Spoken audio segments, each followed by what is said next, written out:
Mtazamaji wa Makambako Timba TV, kwa mara nyingine tena na kusogeza na mahojiano ambayo tunayafanya na watu ambao wanahusika na wanachama wa chama hiki cha Makambako Timba Traders Cooperative Society Limited ambao ndo mabosi wetu wa Makambako Timba TV. Hapa nipo na mwenyekiti wa ushirika huu, tutapiga naye story kidogo, tuzungumze mawili matatu. Mwenyekiti, habari yako? Salama kabisa, habari ya kazi kiongozi? Safi, uko poa? Niko poa kabisa. Kwanza nikupongeze, hongera sana ise. Asante sana. Hongera sana. Tunashukuru sana.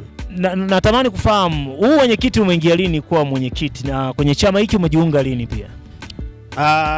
Mimi kwenye chama hiki nimejiunga mwaka 2007. 2007, muda mrefu. Kama kijana wa kazi. Ndio. Kwa maana wa kupakia na kushusha mbao. Ulikuwa unapakia na kushusha mbao? Yeah, nilikuwa napakia na kushusha mbao, lakini pia mwaka 2009 nikapata fursa ya kujiunga wanachama. Ndio. Baada ya uongozi uliokuwepo kuweka utaratibu wa vijana wa kazi, mnaweza kujiunga pia kujiunga wanachama kwa kulipa hela nusu ya kiingilio. Then baada ya hapo unaendelea kupunguza taratibu. Kwa hiyo 2009 rasmi nikajiunga na ushirika wa Makambako Timba Traders Cooperative na nikawa mwanachama wa Makambako Timba Traders Cooperative. Kipindi hicho dogo janja? Ndio, bado mdogo sana yani. Changamoto kubwa ilikuwa nini kwenye huo ushirika kipindi hicho na maisha tu ya mbao mwenye kwako?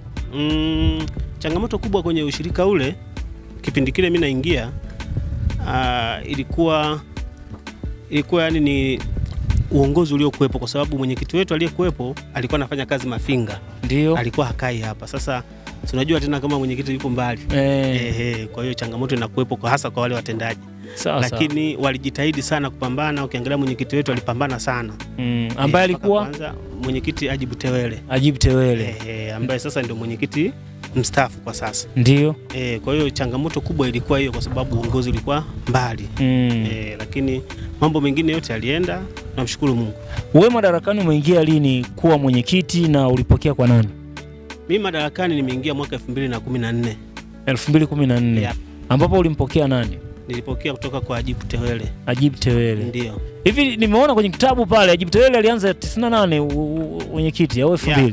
Sababu ushirika huu umeanza mwaka 1996.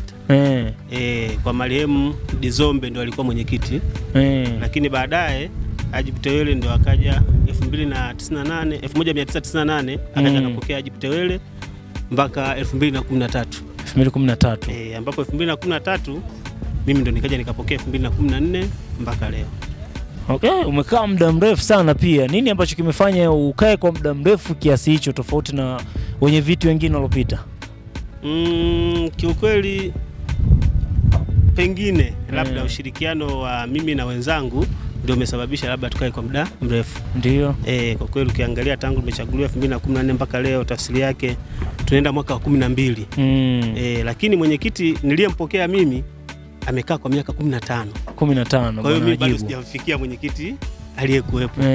Maana nimeona kama hivyo umesema kuna mwenyekiti wa kwanza ambaye ndo alimwachia Ajibu. Ndio.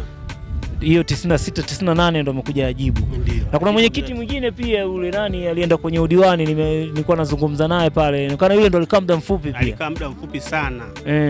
Lakini pia ukiangalia 2012 uongozi baada ya kuyumba kidogo ukafanyika ule uchaguzi wa Ukawa. Ndio. Sasa yule ambaye ni mhasibu sasa hizi ndo alikuwa mwenyekiti. Uchaguzi wa Ukawa ukiwa unamaanisha nini? Kwa maana ya kwamba 2012 mambo yaliyumba kidogo kwenye ushirika wetu. Na kutokana na sababu zile ambazo mwenyekiti alikuwa parefu, kwa hiyo utendaji wa kazi ukawa unalegalega kidogo. Kwa hiyo baada ya kuwa vile vijana sisi Gen Z tukaanzisha kitu kinaitwa Ukawa, na hilo jina Ukawa lilikuwa maarufu kwa sababu kipindi kile kwenye mambo ya siasa na kwenye kulikuwa kuna hicho kitu cha Ukawa. Waliungana vyama vya upinzani wakawa wanajiita Ukawa. Ndio. Ili waweze kupambana na chama tawala. Ndio. Kwa hiyo na sisi tulitumia kama hilo jina, tukaanzisha umoja wetu sisi ambao leo pengine tunasema ni Gen Z. Kwa hiyo pale alichaguliwa mwenyekiti Frenki Gadao ambaye ndio mhasibu mpaka sasa. Na mimi nilikuwa mhasibu kwenye kipindi hicho. Lakini 2014 ndio tukaja tukafanya uchaguzi maalum kabisa, ambao sasa huo ni wa kisheria, ndio tulipoingia sisi. Kuna watu nilikuwa naona hapa wanashangaa, yani watu ambao wametoka kwenye huu ushirika ambao tunasema ni waasisi, wanashangaa kwamba kuna mambo makubwa sana ambao wameyafanya. Yani kama hivyo wanasema kuna eneo ambalo umenunua huko, wanashangaa naona kuna vitu vingi vya tofauti ambavyo vinafanyika. Nini siri ya mafanikio labda? Kwa kweli siri ya mafanikio ni mshikamano. Umoja tulioujenga na mshikamano, lakini pia unapopata nafasi ya kutoa wazo kwa wanachama wanalipokea, then tunashirikiana pamoja, kila kitu kinaenda. Kwa hiyo hiyo ndio siri kubwa sana ya mafanikio. Kwa sababu kwenye eneo lolote au taasisi kubwa kama hii, ili mambo yaweze kwenda lazima muwe na mshikamano. Ujenga kwa wanachama na elimu tunazidi kutoa kwa wanachama, basi unajikuta wanachama wanapambana kweli kweli. Na kiukweli nitumie fursa hii kuwashukuru sana wanachama. Kwanza bodi yangu mimi kwa ujumla, lakini na kamati zake zote za ushirika huu, lakini pia na wanachama kwa ujumla, kwa sababu kila kitu ambacho labda bodi tunakuwa tumepanga tukiwapelekea, basi wanatuunga mkono kwa 100%, then tunafanya na mambo yanaenda. Kwa hiyo katika hilo kiukweli mimi niwapongeze sana wanachama, na kikubwa tuendelee kushikamana, kwa sababu bado hatujafika mwisho, tuna safari kubwa sana mbele ya safari. Ni wakati nazungumza pia na baadhi ya wanachama, nauliza leo funga mwaka, kwa nini imekuwa funga mwaka? Wanasema ni maono tu ya mwenyekiti, sio wenyewe tuliona tu mwenyekiti anatuletea maono na tumeona ni jambo zuri na wamefurahi sana. Ilikuwaje yani mpaka unapata maono haya kwamba leo inabidi tualike waasisi, tuzungumze nao, tule chakula cha pamoja, tufunge mwaka kwa pamoja? Na nadhani ni mara ya kwanza imefanyika leo hii tarehe 19 mwezi wa 12 2025. Nini ambacho kilikusukuma na ukapata wazo hili? Kwanza kitu cha kwanza kilichonisukuma ni baada ya kuona sasa tumekaa kwa muda mrefu. Tangu tunapokea sasa hizi natimiza miaka 12. Nikapiga hesabu sasa hapa tunafanyeje? Tukaja na wazo la kuwa na kitu ambacho kitakuwa kina brand ushirika wetu. Ndio maana tukaja na wazo la kuandaa kalenda ya ushirika.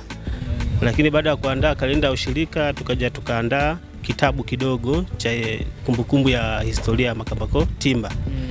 Kwa hiyo baada ya kuandaa hiyo, lakini pia tukawa tumeplani kuanza tutengeneze kikombe. Kikombe ambacho kitakuwa kinaendelea kubrand ushirika zaidi.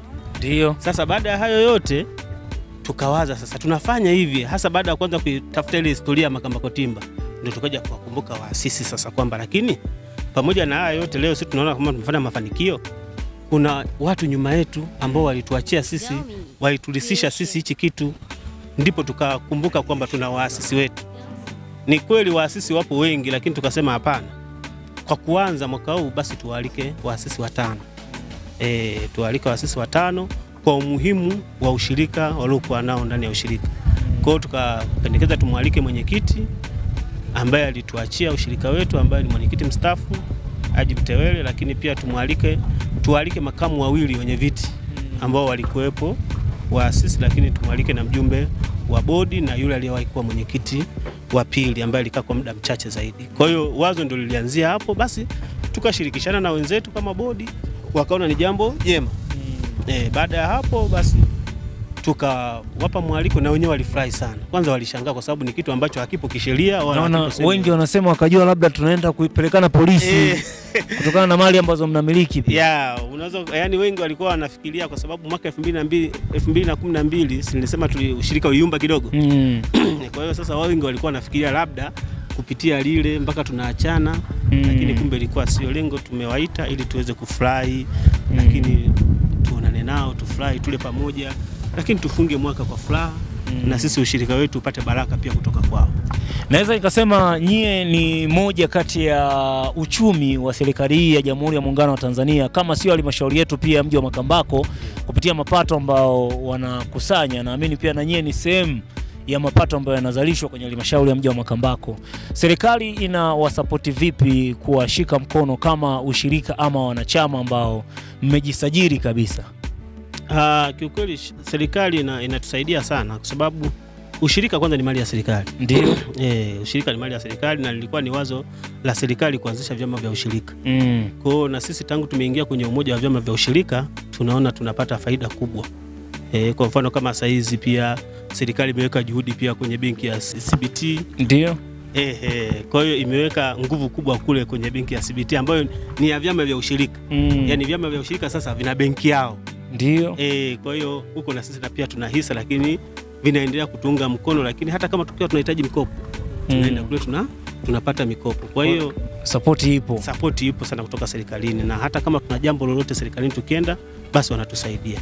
Sawa, changamoto kubwa ambayo inakutesa, yani bado inakutafuna, sio kama imeisha, kama mwenyekiti kuanzia 2014 mpaka saizi ni nini? Changamoto kubwa tulionayo ni kuhusiana na biashara yenyewe. Ndio. Biashara yenyewe ambao tunaoifanya, kwa sababu ushirika wa Uzambao Makambako Timber Traders Cooperative inafanya biashara ambao. Sasa biashara ambao ndio kuna changamoto kubwa.